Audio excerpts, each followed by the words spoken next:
നബിയേ ഹബീബായ തങ്ങളെ, വിശ്വാസികളായ വിശ്വാസിനികളായ നല്ലവരായ സദ്വൃത്തരായ അടിമകളായ അടിമ സ്ത്രീകളായവരിൽ നിന്ന് വിവാഹത്തിന് അവരോട് നിങ്ങൾ പ്രചോദനം ചെയ്യണമേ.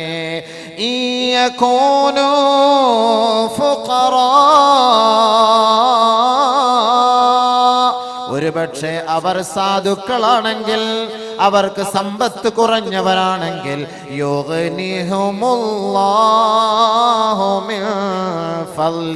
അള്ളാഹുവിന്റെ മഹത്തായ ഔദാര്യത്താൽ അള്ളാഹു അവരെ സമ്പന്നനാക്കും, ധന്യതയിലെത്തിക്കും നബിയെ. അതുകൊണ്ട് വൈവാഹിക ജീവിതത്തെ കൊണ്ട് പ്രചോദനം നൽകണമേ ഹബീബേ. അതുകൊണ്ട് കല്യാണം കഴിക്കാതിരിക്കരുത്. ക്രോണിക് ബാച്ചിലർ പെട്ടെന്ന് നിക്കാഹ് കഴിച്ചോളി. സഅദ് ഇബ്നു ഹിശാം റളിയല്ലാഹു അൻഹു റിപ്പോർട്ട് ചെയ്യുന്ന ഹദീസിൽ കാണാം, ഒരു ദിവസം മഹദിയായ ആയിഷ ബീവിയുടെ അരികിലേക്ക് സഅദ് ഇബ്നു ഹിശാം റളിയല്ലാഹു അൻഹു വന്നിട്ട് ചോദിക്കുകയാണ്, ഏ മഹദി അവറുകളെ, ഇന്നി ഉരീദു അൻ അസ്അലകി ഷൈആ, ഒരു സംശയം അവിടുത്തെ സദസ്സിൽ ചോദിക്കാൻ ഞാൻ കൊതിക്കുന്നു. ഫമാ തറൈന ഫീഹി, എന്താണ് അവിടുത്തെ അഭിപ്രായം? ആയിഷ റളിയല്ലാഹു അൻഹയോട് ചോദിക്കാൻ സ്വഹാബി വരികയാണ്. എന്തേ സംശയം? അനി തബത്തുൽ, ഞാൻ അവിവാഹിതനാകാൻ ഇഷ്ടപ്പെടുന്നു മഹദി അവറുകളെ. അതുകൊണ്ട് വിവാഹത്തിനെ കുറിച്ചുള്ള അതിന്റെ അവിടുത്തെ അഭിപ്രായം എന്തെന്ന് ഒന്ന് അറിയിച്ചു തന്നാലും. എനിക്ക് വിവാഹം കഴിക്കാൻ ഇഷ്ടമില്ല, അതുകൊണ്ട് ഞാൻ അവിവാഹിതനാകാൻ ആഗ്രഹിക്കുന്നു. എന്താണ് അവിടുത്തെ അഭിപ്രായം? ഉടനെ ആയിഷ റളിയല്ലാഹു തആല അൻഹ പരിശുദ്ധ ഖുർആനിലെ ഒരു ആയത്ത് ഓതി കേൾപ്പിക്കുകയാണ്. വലഖദ് അർസൽനാ റസൂലൻ മിൻ ഖബ്ലിക് വജഅൽനാ ലഹും അസ്വാജൻ വദുർരിയ്യ ഫലാ തതബത്തൽ. ബഹുമാനപ്പെട്ട ആയിഷ സിദ്ദീഖ റളിയല്ലാഹു അൻഹ ഓതി കൊടുത്തു. ഹബീബായ റസൂലുള്ളാഹി തങ്ങൾക്ക് അല്ലാഹു അവതരിപ്പിച്ച ആയത്താണ്. വലഖദ് അർസൽനാ റസൂലൻ മിൻ ഖബ്ലിക്, നബിയേ അങ്ങേക്ക് മുമ്പ് ധാരാളം പ്രവാചകന്മാരെ ഈ ലോകത്തേക്ക് നാം നിയോഗിച്ചിട്ടുണ്ട്. വജഅൽനാ ലഹും അസ്വാജാ, വജഅൽനാ ലഹും അസ്വാജാ, അവർക്ക് നാം ഭാര്യമാരെ നൽകി ഹബീബേ. വദുർരിയ, അവർക്ക് സന്താനങ്ങളെയും നാം നൽകി. അതുകൊണ്ട് സഅദേ ഫലാ തതബത്തൽ, നീ അവിവാഹിതനാകരുതേ, വിവാഹം കഴിക്കണേ, വിവാഹിതനാകണമേ മഹദിയായ ആയിഷ. കല്യാണം കഴിച്ചോ? വിവാഹം കഴിക്കേണ്ട സമയത്തിയാൽ കല്യാണം കഴിച്ചോ, ചിന്തിക്കാൻ പാടില്ല. ഇത് ഖുർആനും ഹദീസും കൊണ്ട് സ്ഥിരപ്പെട്ട നസ്സായ സത്യമാണിത്. ബഹുമാനമുള്ള സഹോദരങ്ങളെ, വിവാഹം കഴിക്കാൻ നമ്മൾ നിയ്യത്തെടുത്തു കഴിഞ്ഞാൽ എന്താണ് ആദ്യം ചെയ്യേണ്ട പരിപാടി എന്നറിയോ? പെണ്ണിനെ പോയി കാണണം. പെണ്ണ് കാണാതെ കല്യാണം കഴിക്കരുത്. ശ്രദ്ധിക്കേണ്ട വിഷയം തന്നെയാണ്. കല്യാണം ഫോട്ടോയിലൊന്നും കണ്ടിട്ട് പെണ്ണിന്റെ ചന്തമാണ്, അവള് നല്ല മൊഞ്ചുള്ള അടിച്ചുപൊളിയുള്ള, അതൊന്നും പറഞ്ഞിട്ട് കാര്യമില്ല. പെണ്ണ് എന്തായാലും ചിരിച്ചോണ്ടിരിക്കൂലല്ലോ ഫോട്ടോയിൽ. ചില പെണ്ണുങ്ങൾ ചിരിച്ചാലും പുഞ്ചിരിക്കുള്ളൂ, പല്ല് കാണൂല. അതുകൊണ്ട് എന്ത് ചെയ്യണം? അവളെ പോയി നേരിട്ട് കണ്ട് സംസാരിച്ച് അവളുടെ പല്ല്, അവളുടെ ചുണ്ട്, അവളുടെ നാവ്, അവളുടെ ശരീരഭാഗങ്ങൾ, ആകാര സൗഷ്ഠവങ്ങൾ ഒറ്റ നോട്ടത്തിൽ നമുക്ക് മനസ്സിലാക്കാൻ കഴിയും. അതല്ലാതെ തൊള്ള തുറന്ന് നോക്കാനല്ല പറയുക. അവളെ പോയി കണ്ട് സംസാരിച്ച് മനസ്സിലാക്കിയിട്ട് അവളുടെ സ്വഭാവ രീതികളൊക്കെ നമുക്ക് ഒറ്റ നോട്ടത്തിൽ മനസ്സിലാക്കാൻ കഴിയും. അങ്ങനെ അവളെ കാണാതെ കണ്ട് ആരും വിവാഹം കഴിക്കരുത്. പെണ്ണ് കാണാതെ, അതേപോലെ പെണ്ണ് ചെറുക്കനെ കാണാതെ, രണ്ടു കൂട്ടരും തൃപ്തിപ്പെടാതെ വിവാഹത്തിന് വേണ്ടി നിങ്ങൾ കൈ കൊടുക്കരുത്. ഉപ്പമാരും ഉമ്മമാരും ഏതെങ്കിലും ഗൾഫിൽ നിൽക്കുന്ന മക്കൾക്ക് പെണ്ണിനെ കണ്ടുവെക്കും, ഇവിടെ ആലോചിച്ച് റെഡിയാക്കി ഒക്കെ വെക്കും, ഉറപ്പിച്ച് റെഡിയാക്കി വെക്കും. മോനെ നീ വന്നാലും നിനക്ക് ഞാൻ വിവാഹം കഴിപ്പിച്ചു തരാം, എല്ലാം ഓക്കെയാണ്. പക്ഷെ അവന് ഇഷ്ടമില്ലാത്ത പെണ്ണായിരിക്കും. ഒരിക്കലും അതിന് ഉപ്പയും ഉമ്മയും തയ്യാറാകരുത്. അത് ഏറ്റവും വലിയ തെറ്റാണ്. ആ കുടുംബ ജീവിതം റാഹത്തിലെത്തൂല, അതാകെ ഇടങ്ങേറലാവും. അത് നബിതങ്ങൾ പറയുന്നു.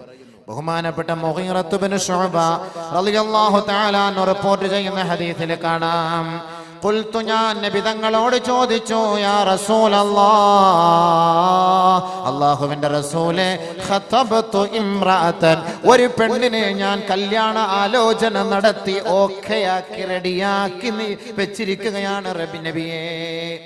ഒരു പെണ്ണിനെ കല്യാണാലോചന നടത്തി ശരിയാക്കി റെഡിയാക്കിയിരിക്കുകയാണ്. നബി തങ്ങളുടെ അഭിപ്രായം ചോദിക്കുകയാണ്. ഉടനെ നബി തങ്ങൾ അദ്ദേഹത്തോട് ചോദിച്ചു, ഹൽ നളർത ഇലൈഹാ, ഏ മുഗീറ, നീ ആ പെണ്ണിനെ കണ്ടുവോ? വിവാഹം കഴിക്കുന്നതിന് മുമ്പ് നീ ആ പെണ്ണിനെ കണ്ടോ എന്ന് ചോദിച്ചു. ഖുൽതു ലാ യാ റസൂലല്ലാഹ്, ഞാൻ കണ്ടില്ല നബിയെ എന്ന് പറഞ്ഞപ്പോ അല്ലാഹുവിന്റെ റസൂൽ മറുപടി നൽകി, ഉൻളുർ ഇലൈഹാ, അവളെ നീ പോയി കാണണം. ഫഇന്നഹു അഹ്റാ അയ്യൂദമ ബൈനകുമാ, നിങ്ങളുടെ കുടുംബ ജീവിതം, വൈവാഹിക ജീവിതം, ഭാര്യ ഭർത്തൃ ബന്ധം അത് പ്രയോജനമുള്ളതും അത് സന്തോഷമുള്ളതും അത് രൂഢമൂലമുള്ളതും അത് സുദൃഢമാകുന്നതിനും പെണ്ണ് കാണൽ അഭികാമ്യമാണ് മുഗീറ. അതുകൊണ്ട് പെണ്ണിനെ കാണാതെ വിവാഹം കഴിക്കരുതേ. നബിയന റസൂലുള്ളാഹി. കല്യാണം കഴിക്കുക എന്ന് പറഞ്ഞാൽ പെണ്ണിനെ ഫോട്ടോയിലോ അല്ലെങ്കിൽ കണ്ടിട്ടൊന്നും കാര്യമില്ല. നേരിട്ട് പോയി അവളെ കണ്ട് അവളെ കണ്ടുപോയിട്ട് സംസാരിക്കുക. അതൊക്കെ ഇനി എങ്ങനെയാണ് കാണുക, അതിൻ്റെ നിയമങ്ങളൊക്കെ നമ്മൾ ഒരുപാട് പറഞ്ഞു പോയാൽ എനിക്കൊന്ന് പറഞ്ഞ് എൻ്റെ വിഷയത്തിൽ തീർക്കാൻ പറ്റില്ല. നാളെ ഈ വിഷയമല്ല, നാളെ അടുത്ത വിഷയമാണ്. അത് കൂടുതൽ പറഞ്ഞാൽ പെട്ടെന്ന് ഇങ്ങനെ ഓരോന്ന് ടച്ച് ചെയ്ത് പോകും. അതൊക്കെ ഉലമാക്കളോട് ചോദിച്ച് മനസ്സിലായിക്കൊള്ളു. പെണ്ണിനെ കാണാൻ പോകുമ്പോൾ നാട്ടുകാരെ മുഴുവനും വിളിച്ചുകൊണ്ട് പോകേണ്ട കാര്യമില്ല. ഇന്ന് കൂട്ടുകാരെ മുഴുവനും കൂട്ടിക്കൊണ്ട് ഒരു ടാറ്റാ സുമോ പിടിക്കും, അല്ലെങ്കിൽ ഒരു ഇന്നോവ എടുക്കും, അതിലെല്ലാവരെയും കൂട്ടിക്കൊണ്ട് പോയിട്ട് പെണ്ണ് കാണുക. ആ ഒരു നിയമമല്ല ഇസ്ലാം. ആരാണ് വിവാഹം കഴിക്കുന്നത് അവൻ മാത്രം പെണ്ണിനെ കാണണം. ഒരു ഉപ്പയും ഒരു ഉമ്മയും കാട്ടിക്കൊടുക്കാനും പാടില്ല. പെണ്ണ് കല്യാണം കഴിക്കാൻ ആഗ്രഹിക്കുന്ന ആ യുവാവിനെ അല്ലാതെ മറ്റൊരു ചങ്ങാതിമാരെയും കാണിക്കരുത്. അവളോട് പോയിട്ട് നേരിട്ട് സംസാരിക്കുക, ചോദിക്കാം, നിന്റെ പേര് ചോദിക്കാം, നാളെ ചോദിക്കാം, കാര്യങ്ങൾ ചോദിക്കാം. അവളുടെ ശാരീരികമായി ആന്തരികമായി വല്ല രോഗമുണ്ടോ എന്ന് അങ്ങോട്ടും ഇങ്ങോട്ടും ചോദിക്കണം. അത് പറയണം. അത് ഒളിച്ചു വെച്ച് കല്യാണം കഴിപ്പിച്ച് കൊടുക്കരുത്. ഷുഗർ പേഷ്യന്റുകാരായിരിക്കും, അപസ്മാര രോഗിണിയായിരിക്കാം, അല്ലെങ്കിൽ ആന്തരികമായി എന്തെങ്കിലും കുഴപ്പമുള്ളവളായിരിക്കാം, കുഴപ്പമുള്ളവനായിരിക്കാം. രണ്ടു കൂട്ടരും രഹസ്യങ്ങൾ മറച്ചു വെച്ചുകൊണ്ട് കല്യാണം കഴിക്കരുത്. അങ്ങനെ കഴിച്ചാൽ ആ രഹസ്യം മണിയറയിൽ വെച്ച് പരസ്യമാകുമ്പോൾ ആ കുടുംബം പിരിഞ്ഞു താറുമാറായി പോകും. അതുകൊണ്ട് തുടക്കത്തിൽ ശ്രദ്ധിക്കേണ്ടത്, വിവാഹം കഴിക്കുന്നതിന് മുമ്പ് ഇരു കൂട്ടരും പരസ്പരം ഒരു ധാരണയിലെത്തണം. എങ്ങനെ, നിന്റെ രോഗം എന്താണ്, എൻ്റെ രോഗം എന്താണ്. എനിക്ക് പറയപ്പെട്ട രോഗങ്ങളൊന്നുമില്ല, അൽഹംദുലില്ലാഹ്. സത്യം മാത്രമേ പറയാവൂ. കാരണം സ്വർഗത്തിലേക്ക് പോകേണ്ട ഒരു കർമ്മമാണ് വൈവാഹിക ജീവിതം. മഹറുകാർ ഇതെല്ലാം ഒപ്പിച്ചു വെക്കുന്നത് എന്തിനാണ്? ചുമ്മാ എങ്ങനെങ്കിലും കുറെ പെണ്ണുങ്ങളെ തടി സലാമത്താക്കാൻ വേണ്ടി. ആ ഒരു പണിയല്ല. സ്വർഗത്തിലേക്കുള്ള ഒരു വഴിയാണ് ഇത് തുടങ്ങി വെക്കുന്നത്. അത് നിങ്ങൾ മനസ്സിലാക്കണം. സ്വർഗത്തിലേക്കുള്ള ഒരു പാതയാണിത്. പെണ്ണുങ്ങൾ പിഴച്ചു പോകാതിരിക്കാൻ വിവാഹപ്രായമെത്തിയ പെണ്ണ്, അവൾക്കൊരു കുടുംബജീവിതം നയിക്കാനുള്ള ഒരു ത്രാണി ഉണ്ടാകാതെ വരുമ്പോൾ അവളുടെ കണ്ണുനീര് ഒപ്പിയെടുക്കുന്നതിന് വേണ്ടിയുള്ള ഒരു പ്രവർത്തനമാണ് മഹർ നടത്തുന്നത്. അപ്പൊ അതുകൊണ്ട് അങ്ങനെ ചെയ്ത് അവളെ സ്വർഗത്തിലേക്ക് കൈപിടിച്ചുയർത്തുക, സ്വർഗത്തിലേക്ക് പോകുന്നതിനുള്ള ഒരു വഴിയാണ്. അതുകൊണ്ട് അത് നിങ്ങൾ മനസ്സിലാക്കണം. കളിയല്ല, ചിരിയല്ല, തമാശയല്ല. അതുകൊണ്ട് തുടക്കത്തിൽ തന്നെ അവനോട് ചോദിച്ച് ഇരു കൂട്ടരെ സമ്മതിക്കണം. ഭാര്യയും ഒരു പെണ്ണും ഒരാണും കണ്ട് പരസ്പരം നല്ല നിലയിൽ ഇഷ്ടപ്പെട്ടിട്ടല്ലാതെ കണ്ട് നിങ്ങൾ കല്യാണത്തിന് മൂളരുത്, സമ്മതിക്കരുത്. നബിയുനാ റസൂലുള്ളാഹി സ്വല്ലല്ലാഹു അലൈഹി വസല്ലമ തങ്ങൾ പറയുന്നു, ഒരു പെണ്ണിനെയും നിങ്ങൾ നിർബന്ധിക്കരുത്. ലാ തുൻകഹുൽ അയ്യിമു ഹത്താ തുസ്തഅമറ വലാ തുൻകഹുൽ ബിക്റു ഹത്താ തുസ്തഅദന. വിധവയായ പെണ്ണ് അവൾ പറഞ്ഞിട്ടല്ലാതെയും, കന്യകയായ പെണ്ണ് അവളുടെ അനുവാദമില്ലാതെയും നിങ്ങൾ വിവാഹം കഴിച്ചു കൊടുക്കരുതേ. വിധവയായ പെണ്ണ്, ആ വിധവയായ പെണ്ണാണെങ്കിൽ അവളുടെ അനുവാദം കിട്ടണം. ഇങ്ങോട്ട് ചില പെണ്ണുങ്ങൾക്ക് ഭർത്താവ് മരിച്ചുപോയ വിരഹ ദുഃഖത്താൽ വിഷമിച്ച് മറ്റൊരു വിവാഹം വേണ്ട എന്ന് ആഗ്രഹിക്കുന്നവളുണ്ടാകും. അതുകൊണ്ട് നമ്മൾ അവളെ ഇടയ്ക്കിടയ്ക്ക് പോയി ഇടങ്ങേറാക്കണ്ട. അവൾ പറയും, എനിക്കൊരു വിവാഹം വേണം, 1 വർഷം 2 വർഷം കഴിഞ്ഞൊരു വിവാഹം വേണമെന്ന് പറയുമ്പോൾ നിങ്ങൾ അവളെ വിവാഹം കഴിപ്പിച്ചു കൊടുക്കുക. കന്യകയായ പെണ്ണ്, വിവാഹപ്രായമെത്തിയ പെണ്ണ്, ആ പെണ്ണ് കല്യാണം കഴിപ്പിക്കാൻ ഉപ്പ തീരുമാനിച്ചാൽ അവളെ വിളിക്കണം. മോളെ, എന്റെ ഉപ്പ നിനക്കൊരു ചെറുക്കനെ നോക്കി വെച്ചിട്ടുണ്ട്, എന്താണ് നിന്റെ അഭിപ്രായം? കല്യാണം കഴിപ്പിച്ചു കൊടുക്കട്ടെ, എന്റെ അഭിപ്രായം എന്താ ചോദിക്കണം. അഭിപ്രായം ചോദിക്കാതെ, പെണ്ണിന്റെ അനുവാദമില്ലാതെ നിങ്ങൾ വാപ്പ നിർബന്ധിച്ച് വിവാഹം കഴിപ്പിച്ചു കൊടുക്കാൻ പാടില്ല. ഖാലു, സഹാബത്ത് ചോദിക്കുകയാണ്, കൈഫ ഇദ്നുഹാ യാ റസൂലല്ലാഹ്, എന്താണ് അനുവാദം നബിയെ? ഒരു കന്യകയായ പെണ്ണിനോട് വിവാഹത്തെ കുറിച്ച് ചോദിക്കുമ്പോ അവളുടെ ഭാഗത്തു നിന്നുള്ള മറുപടി എങ്ങനെയായിരിക്കുമെന്ന് അള്ളാന്റെ റസൂലിനോട് സഹാബത്ത് ചോദിച്ചപ്പോൾ അള്ളാന്റെ റസൂല് മറുപടി പറഞ്ഞു, ഒരു പിതാവ് തന്റെ മകളെ വിളിച്ചിട്ട് വിവാഹം കഴിപ്പിക്കാൻ ഞാൻ ആഗ്രഹിക്കുന്നു എന്ന് പറയുമ്പോൾ അവൾ മൗനം ദീക്ഷിച്ചാൽ അതിന്റെ അർത്ഥം സമ്മതം. മൗനം സമ്മതം, അതാണ് അതിന്റെ അർത്ഥം. ഞങ്ങൾ പറഞ്ഞു അതെല്ലാം നിർബന്ധിച്ചു പോകാൻ കഴിക്കരുത്. ഹൻസ റളിയല്ലാഹു തആല അൻഹ റിപ്പോർട്ട് ചെയ്യുന്ന ഹദീസിൽ കാണാം, ഇന്ന അബാഹാ സവ്വജഹാ വഹിയ കാരിഹത്തുൻ, അവൾ ഇഷ്ടപ്പെടാത്ത ഒരു ഭർത്താവിനെ തന്റെ ഉപ്പ നിർബന്ധിച്ച് വിവാഹം കഴിപ്പിച്ചു കൊടുത്തു. അള്ളാന്റെ റസൂലിന്റെ ഹളറത്തിൽ വന്നുകൊണ്ട് അവൾ പറയുകയാണ്, യാ റസൂലല്ലാഹ്, എന്റെ ഉപ്പ എന്നെ നിർബന്ധിപ്പിച്ച് വിവാഹം കഴിപ്പിച്ചു കൊടുത്തു നബിയേ, എനിക്ക് ആ വിവാഹത്തോട് താല്പര്യമില്ല യാ റസൂലല്ലാഹ്. ഫറദ്ദഹാ റസൂലുള്ളാഹി സ്വല്ലല്ലാഹു അലൈഹി വസല്ലം, അല്ലാഹുവിന്റെ റസൂല് ആ വിവാഹം അസാധുവാക്കി എന്ന് ഹദീസിൽ കാണാം.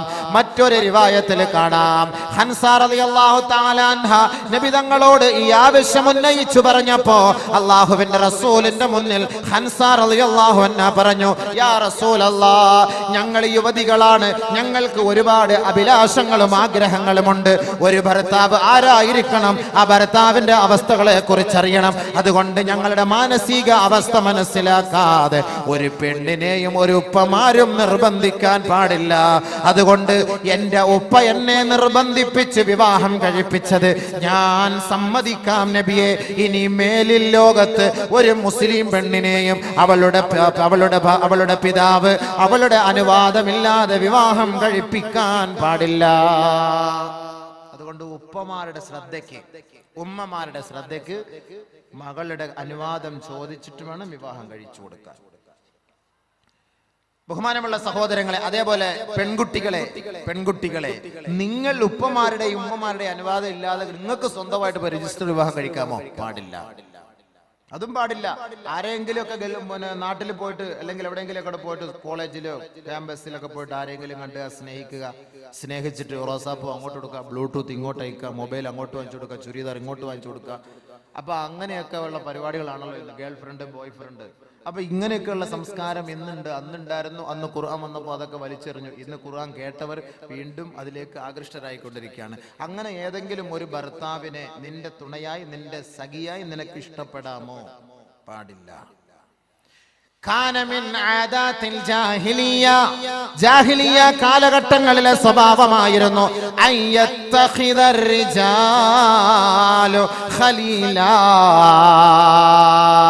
അറേബ്യൻ കാലഘട്ടങ്ങളിൽ സ്ത്രീകൾക്കും കുട്ടികൾക്കും പെൺകുട്ടികൾക്കും മാതാക്കൾക്കും സഹോദരിമാർക്കും സ്ഥാനമാനമില്ലാത്ത ആ നികൃഷ്ടരായ നിന്ദ്യരായിരുന്ന ആ കാലഘട്ടത്തിൽ അള്ളാഹുവിന്റെ റസൂല് ജനിച്ചു വീഴുമ്പോൾ ഹിജാസിന്റെ മക്കളുടെ അവസ്ഥ എന്തായിരുന്നു എന്നറിയുമോ?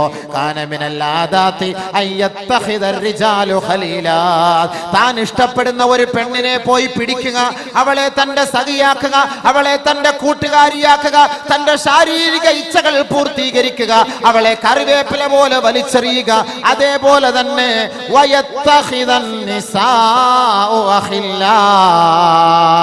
മക്കയുടെ മടിത്തട്ടിലൂടെ നടന്നു പോകുന്ന ഏതെങ്കിലും ഒരു പെണ്ണ്, ഒരു പെൺകുട്ടി ഏതെങ്കിലും ഒരു പുരുഷനെ കണ്ടാൽ കെട്ടിപ്പിടിക്കുകയും കൈ കൊടുക്കുകയും ബോയ് ഫ്രണ്ടായി സ്വീകരിക്കുകയും ചെയ്തിരുന്ന ഒരു നാണം കെട്ട യുഗത്തിലാണ് ലോകത്തിന്റെ തിരുനാളം മുഹമ്മദ് മുസ്തഫ തങ്ങൾ ജനിച്ചു വീണത്.